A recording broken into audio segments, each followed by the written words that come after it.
เจริญสุขเจริญพรศรัทธาสาธุชนญาติธรรมกัลยาณมิตรทุกคนทุกท่านวันนี้หลวงปู่เก็บกวาดทำความสะอาดบริเวณ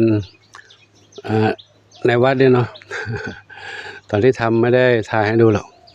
กลัวว่าเดี๋ยวFCจะว่าหลวงปู่ทำงานเยอะไป จริงๆก็ทำเยอะแล้วแหละแต่ก็ต้องทำเนาะถ้าไม่ทำนี่จะรกมากใบไม้ก็เริ่มร่วงมาเรื่อยๆแล้วก็เก็บกวาดไปใช้ไม้กวาดนะกวาดเป็นการออกกำลังกายไปด้วยนะเส้นสายก็ได้ยืดเส้นยืดสายบิดซ้ายบิดขวากวาดซ้ายกวาดขวาค่อยๆกวาดค่อยๆทำไปตอนนี้ก็ได้มาประมาณนี้แหละได้มาประมาณนี้ก็แล้วก็ว่าเปิดน้ำสูบน้ำใช้น้ำระบบน้ำบาดาลที่มีอยู่ในวัดเนี่ยไม่ได้ใช้น้ำประปามาไม่มีมาตรงนี้เปิดน้ำดึงสายยางมาใส่ที่สระตรงนี้นะนี่เพื่อไว้ให้นกให้ไก่ได้มากินน้ำตัวนี้กันเพราะนกอยู่บนต้นไม้ในทุ่งน้ำมีน้ำแล้วน้ำแห้งหมดแล้วน้ำแล้งแห้งหมดแล้วก็อันนี้ใส่ไว้ให้เขากินในนี้ก็มีปลาด้วยนะปลาตัวเล็กๆเขาเรียกว่าปลาหางนกยูงใช่ไหมปลาที่กินยุงเป็นอาหารกินไข่ยุงนะเพื่อจะได้ควบคุมระบบนิเวศถ้ามีปลาก็ได้กินลูกยุงเป็นอาหารยุงก็จะได้ไม่มากัดมากวนคนเดี๋ยวก็จะเก็บใบไม้ที่ลงมานี้ออกไปโดยใช้ตะแกรงเลยเขาเรียกว่าอะไรกระช้อนขึ้นมาก็ระวังด้วยไม่ให้มีปลาติดขึ้นมานะถ้ามีปลาติดขึ้นมาเดี๋ยวปลาจะตายใบไม้นี้ร่วงลงมาในนี้เต็มต้องคอยเก็บกวาด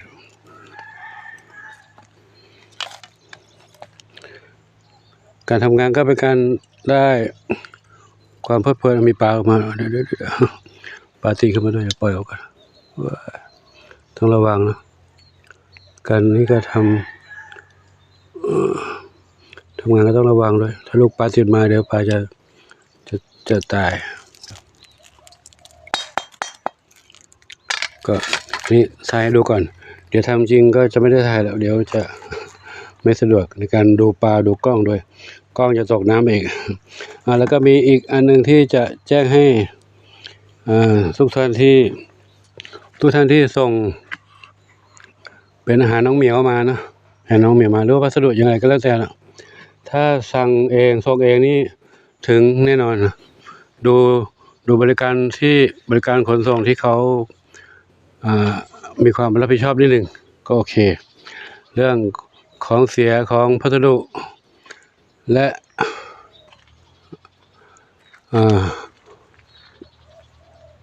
จำนวนพัสดุที่มาส่งที่สั่งมาส่งนั้นถึงครบจำนวนไหมนะทีนี้ถ้าสั่งผ่านจากทางร้านต้องให้ผู้ที่ส่งชื่อว่าเช่นว่าโยมท่านนี้ส่งมาสั่งจากทางร้านส่งมาเนาะก็ให้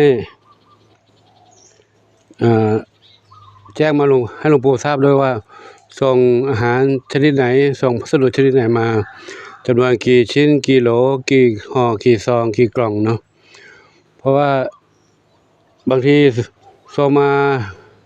สมมตินะเมื่อส่งมา3 กล่องอย่างเงี้ยนะ3 กล่องแต่ว่ามาถึงจริงๆได้แค่2 กล่องได้รับแค่2 กล่องทีนี้หลวงปู่ไม่รู้ว่าโยมส่งมากี่กล่อง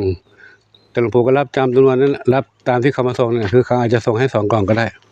แต่อาจจะสั่งมา3 กล่องก็ได้อันนี้เนาะอันนี้เป็นข้อสังเกตที่หลวงปู่ได้พยายามสังเกตดูเนาะเพราะว่าดูในบิลที่เขาแปะมาบนพัสดุนั้นเขาจะเขียนว่ามีส่งสินค้าชนิดนี้มา1 2 3อยู่ในห่อนี้นะแต่ไปดูจริงๆแล้วมันมีแค่อาจจะขาดไปสักชุดหนึ่งประมาณเนี้ยมีมาไม่ครบ อันนี้ก็มาไม่ครบตามที่บิลที่แจ้งมาในนั้นเนาะก็ถ้า โยมส่งมาแล้วก็โยมสั่งทางร้านส่งมาแล้วก็แจ้งให้หลวงปู่ด้วยว่าโยมส่งแจ้งมาทางไลน์เนาะหรือว่าทางโทรศัพท์ก็ได้เพราะว่าได้ส่งพัสดุชิ้นนี้มา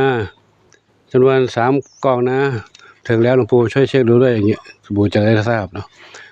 สั่งของชิ้นนี้ยี่ห้อนี้จากผลิตภัณฑ์นี้คนส่งนี้เนาะอย่างเงี้ยจะทราบจากร้านนี้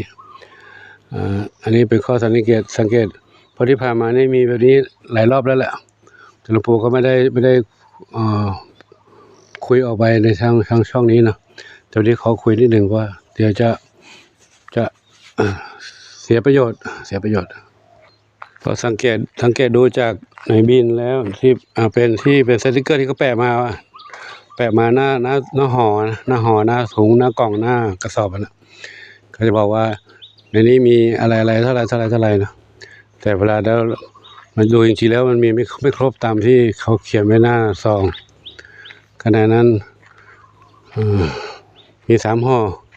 แต่ในเครื่องบินเขียนไว้4 ห่ออย่างเงี้ยนะก็หลวงปู่ก็กลัวว่าโยมจะจ่ายเงินไปแล้วไม่ได้สินค้ามาส่งมาถึงน้องเหมียวนะ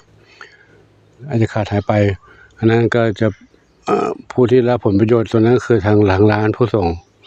เราเป็นลูกค้าเราก็จะเสียเปรียบจ่ายเงินไปแล้วแต่สินค้าไม่ได้อย่างนี้นะครับอันนี้ก็แจ้งให้ทุกท่านได้ทราบนะว่าถ้าส่งอะไรมาแจ้งหลวงปู่นิดนึงโทรศัพท์มาก็ได้ครับไลน์ส่งมาก็ได้แนบมาเลยว่าส่งสินค้าชนิดนี้หรือว่าส่งบินมาก็ได้ถ่ายในบินมาก็ได้ถ่ายในรายการที่ส่งว่าส่งสินค้าชนิดนี้แบบนี้จากคนส่งนี้ร้านค้านี้จำนวนเท่านี้นะพอเรามาถึงแล้วจะได้เช็คได้ถ้าเราไม่ได้ไม่ครบถ้าไม่ได้ทวงจริงก็ได้ว่าบินมีเท่านี้ทำไมขอมาเท่านี้ไม่ครบครับนี่จะให้ทุกคนได้รับทราบเนาะก็เป็นอะไรที่ทุกวันนี้ก็แบบนี้เริ่มมีมาเรื่อยๆแล้วนะก็มีมาเรื่อยๆคือหาผลประโยชน์จากการค้าการขายนี่แหละไม่ค่อยบริสุทธิ์ผุดผ่องไม่ซื่อสัตย์ไม่ซื่อใสในการส่งทางบริษัทอาจจะไม่ทราบแต่พนักงานผู้ส่งอาจจะเป็นเองก็ได้นะที่ว่าส่งผิดที่บางส่งผิดสถานที่บ้างสินค้าชำรุดบ้างแล้วก็เลยไม่กล้ามาส่งลูกค้าบ้างก็เลยแอบไปทางนู้นทางนี้บ้างอะไรประมาณนี้เนาะอาจจะเป็นไปได้เพราะคนเรามีต่างคนต่างจิตต่างใจจะให้บริสุทธิ์ผุดผ่องเหมือนกันก็ยากดังนั้นเราก็ช่วยควบคุมตรงนี้เหตุการณ์ตรงนี้จะได้ช่วยกันระวังไว้จะได้ไม่เกิดขึ้นมาซ้ำแล้วซ้ำเล่านะบางครั้งมีพัสดุส่งมาเขียนชื่อนู้นชื่อนี้แต่เปิดไปดูแล้วไม่ใช่ มีดูมีหลายอย่างแล้วมีของที่ไม่ได้สั่งก็มีส่งมาแล้วมาขอเก็บเงินแต่เราไม่ได้สั่งก็มีอย่างเงี้ยของเก็บเงินปลายทางนี่ก็มีหลายอย่างแต่ที่มาเก็บเงินปลายทางหลวงปู่ไม่รับสักอันเลยเพราะว่าปู่ไม่มีเงินจะจ่ายเขามาครั้งในชุดหนึ่ง1,000 กว่า 2,000อย่างเงี้ยต่างที่ไหนมาจ่ายเนาะแล้วของก็เราก็ไม่ได้สั่งด้วยเป็นอะไรก็ไม่รู้ไม่ได้ดูข้างในดูแต่ในบินว่าเขียนว่าอย่างนี้ก็เราดูในบินก็โดยในสติกเกอร์ที่เขาแปะมาก็เราก็ไม่ใช่ของที่เราสั่งอยู่แล้วเนาะหลวงปู่ยังไม่สั่งของอื่นนอกจากอาหารแมวที่ FC ส่งมาให้เท่านั้นก็จะรับตอนนี้นะครับก็ขอ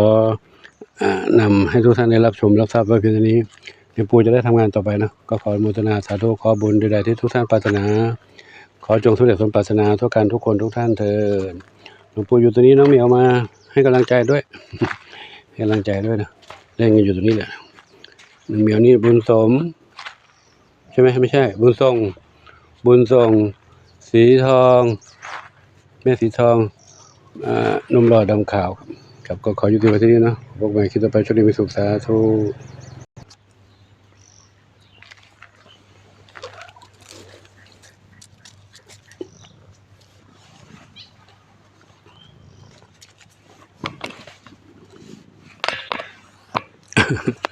ไม่อ้อนจังเลย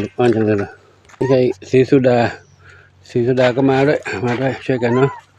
ช่วยให้กำลังใจหลวงปู่กันหลวงปู่ตอนนี้อากาศอุ่นขึ้นก็ร่างกายก็ดีขึ้นมันแหละเนาะแข็งแรงขึ้นมาก็ทำงานได้ ทำไมยิ่งไม่ทำยิ่งเป็นหนัก